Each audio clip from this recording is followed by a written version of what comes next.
Hello friends, आपका मेरे channel पर फिर से स्वागत है। लास्ट वीडियो हमने देखा कि Next.js 15 के अंदर एरर हैंडलिंग कैसे कर सकते हैं। अब हम देखेंगे कि डायनेमिकली और स्टैटिकली अगर हमें किसी पेज का टाइटल चेंज करना है तो वो कैसे कर सकते हैं। आप पहले भी देख चुके हैं, बड़ा इजी है, बट थोड़ा सा डिटेल में पढ़ेंगे कि डायनेमिकली कैसे कर सकते हैं। उसके लिए मैं यहाँ पे एक एग्जाम्पल लूँगा। मैंने लास्ट टाइम जो बनाया था, यहाँ पे एक ब्लॉग बनाया था, तो मैं ब्लॉग पे इसका एग्जाम्पल लूँगा कि ब्लॉग में मैंने यहाँ पे जो है पैरामीटर्स भी बनाए थे, डायनेमिक पैरामीटर, और डायनेमिक पैरामीटर का यूज़ कर कर ही मैं यहाँ पे समझा पाऊंगा कि डायनेमिक का मतलब होता क्या है। तो आप देखेंगे कि जब मैंने यहाँ डायनेमिक पैरामीटर्स बनाए थे तो इस पेज के अंदर एक पैरामीटर आ रहा था यहाँ पे, और इस पैरामीटर के अंदर अगर आप देखेंगे तो हमने यहाँ पे पैरम पास किया हुआ था। इस पैरम से हमने ये इस तरह से वैल्यू पास की हुई थी। कैसे काम कर रहा था, बहुत सिंपल सा है। और ये एक ब्लॉक था सिंपल, और इसके अंदर ब्लॉक के अंदर हमारे पास एक पेज .jsx फाइल है ऐसे वाली, और यहाँ पे हमारे पास कोई पैरामीटर नहीं था। तो हम देखते हैं कि अगर मैं ब्लॉग वन यहाँ पे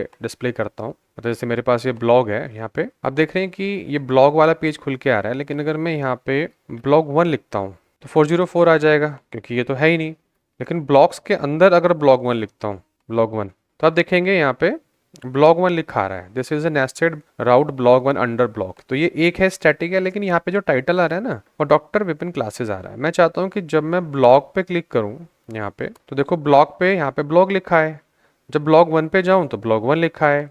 लेकिन अगर मैं यहाँ पे कुछ और ब्लॉग देता हूँ, मैंने कहा बी ऐसे कुछ भी दे दिया मैंने, देखो ये भी चलेगा। देखो यहाँ पे आ रहा है कि ये वाला राउट आपने दिया है, क्योंकि मैंने इसको डायनेमिक राउटिंग के अंदर बनाया हुआ है। ये मैं लास्ट वीडियो में ये सब चीज़ें बता चुका हूँ। लेकिन मैं चाहता हूँ कि जो जो मैं यहाँ पे ये राउट दे रहा हूँ उसी हिसाब से जो पैरामीटर है यहाँ पे टाइटल भी चेंज होना चाहिए। तो स्टैटिक के केस में तो ठीक है भाई, रीस्टैटिक में तो मुझे पता है कि ये ब्लॉग है तो ब्लॉग ही लिख दूंगा। तो उसके लिए क्या कर सकते हैं, देखो लेआउट में अगर आप जाएंगे, या रट्टा मारने की जरूरत नहीं है, आप यहाँ जाएंगे तो यहाँ पे इन्होंने बाय डिफॉल्ट दे रखा है कि भाई अगर आपको टाइटल चेंज करना है तो इसको उठा लो। तो यहाँ पे इसी से टाइटल आ रहा है, डॉक्टर विपिन क्लासेस। लेकिन मैं चाहता हूँ कि ये जो टाइटल है मेरे पेज पे अलग आए। यहाँ पे अबाउट वाले पे कौन सा पेज है, ये मेरा ब्लॉग के अंदर, ब्लॉक्स के अंदर ये वाला पेज जो है, देखो यहाँ पे ये अलग आए। तो मुझे यहाँ पे सिर्फ इसको कॉपी पेस्ट करना है, और यहाँ पे मैं इसको चेंज कर सकता हूँ।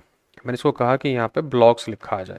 ठीक है जी, जनरेट हो गया। अब देखो जैसे मैं इस पे जाऊंगा तो ब्लॉक्स लिखा हुआ आ रहा है, सिंपल है बहुत। लेकिन जैसे ही मैं इसके अंदर जाऊंगा ब्लॉग वन, तो यहाँ पे फिर वही आ गया, क्योंकि इसको तो मैंने चेंज नहीं किया है। तो मैं इस वाले पेज पे भी इसको कॉपी कर दूंगा अगर ऐसे, तो यहाँ पर मैं ब्लॉग वन लिख सकता हूँ। ये सिंपल है, ब्लॉग वन लिख दिया मैंने, चलो ये भी चेंज हो जाएगा, बहुत सिंपल हो गया जी। देखो ब्लॉग वन लिख के आने लगा। देखिए स्टैटिकली चेंज करना तो हमने देख ही लिया, हम आराम से यहाँ पे चेंज कर लेते हैं मेटा डेटा, और हमारा ये काम हो जाता है आराम से, हमारी चीज़ें टाइटल चेंज हो जाता है। लेकिन डायनेमिकली कैसे करें, हमें कैसे पता कि भाई ये वाला टाइटल आ रहा है, तो ये कैसे चेंज होगा रन टाइम पे, तो इसी को बोलते हैं डायनेमिक मेटा डेटा। तो इस डायनेमिक मेटा डेटा के अंदर हम चेक करेंगे कि डायनेमिकली टाइटल कैसे चेंज कर सकते हैं एक पेज का। उसके लिए हम उस पेज पे गए जहाँ पे डायनेमिक पैरामीटर्स आ रहे हैं, देखो आपके सामने। यहाँ पे हम एक्सपोर्ट करेंगे और कॉन्स्ट करेंगे जनरेट मेटा डेटा। ये फंक्शन है, ये हम जनरेट कर रहे हैं, यहाँ पे इस फंक्शन को बना रहे हैं। तो generate GENERATE generate Meta data, ये फंक्शन हमारा हो गया। इस पे वही पैरामीटर आएंगे जो यहाँ पे होते हैं, पैरम्स। देखो ये वाला पैरामीटर ही आएगा जो यहाँ पे होता है इस पेज के अंदर, वो भी इसके अंदर सेम आएगा। फिर यहाँ पे हम रिटर्न करेंगे। रिटर्न में क्या करेंगे, हम लिखेंगे टाइटल। तो जो टाइटल है हमारा, इसको हमें डायनेमिकली चेंज करना है।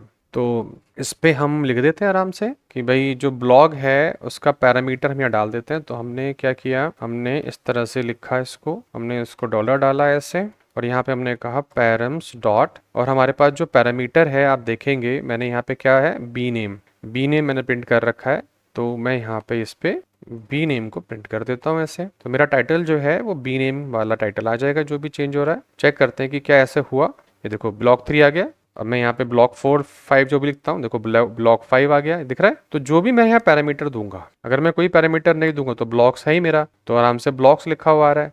और अगर मैं यहाँ पे ब्लॉक 1 दे दूंगा तो देखो ब्लॉक 1 लिखा हुआ आ रहा है। लेकिन अगर मैं यहाँ पे ब्लॉक देता हूँ 200, तो ऑटोमेटिकली ब्लॉक 200 लिखा आ जाएगा, दिख रहा है आपको, यहाँ भी आ रहा है, यहाँ भी आ रहा है। तो आप इस तरह से डायनेमिकली अपना टाइटल जनरेट कर सकते हैं। किसकी मदद से कर सकते हैं, जनरेट मेटा डेटा की मदद से। इस तरह से आप कर सकते हैं। ठीक है जी, समझ में आ गया होगा कि हम डायनेमिक मेटा डेटा कैसे जनरेट करें। तो ये फंक्शन रिस्पॉन्सिबल है इस चीज़ के लिए, आप जो चाहें इसके अंदर कर सकते हैं। ये आपको डायनेमिक मेटा डेटा जनरेट करके दे देगा। एज़ पर योर कंडीशन हमने टाइटल चेंज कर लिया। आप कुछ और डायनेमिक इन्फॉर्मेशन अगर चेंज करना चाहते हैं मेटा डेटा की, तो आप यहाँ से चेंज कर सकते हैं। अगर वीडियो अच्छी लगी हो तो वीडियो को लाइक कर दीजिएगा, चैनल को सब्सक्राइब कर लीजिएगा। चैनल पर आने के लिए, वीडियो देखने के लिए धन्यवाद।